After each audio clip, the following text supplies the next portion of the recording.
Post भी You can see नहीं मिला, जैसे मैंने ये बताया एमएलए को भी कंटेक्ट किया है हम लोग का एस्पायरिंग कैंडिडेट लोग जो, तो बहुत सारा ऐसे हो कि सबका कंट्रीब्यूशन आ रहा है, तो डरना नहीं है। मतलब अभी तक हम लोग हमारा जो 80% हमारा बहुत ही काम सक्सेसफुल जा रहा है। तो सो जो वो काम में हम अंदर में लोग रहते हैं उनको राहत दिया गया है।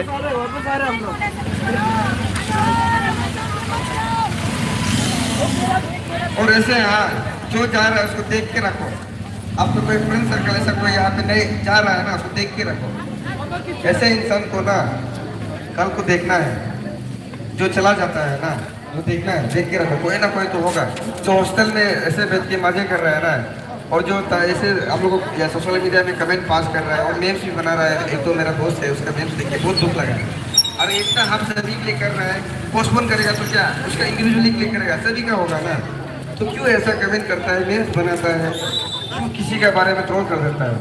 यहाँ पे सभी के लिए आया है, सभी यहाँ पे अपना इंडिविजुअली किसी के लिए नहीं आया है। तो ऐसे करके सब स्ट्रॉन्गली आना है, कोई जाना नहीं, और जो जा रहा है उसको भी देखते रखो और वार्न करो। आपका कारण से कल को हम लोगों को जब तकलीफ मिलेगा तो उसका एग्जाम को फेल कराने का गलती से दबा तो पूछा करो, उसकी बद्दुआ दो।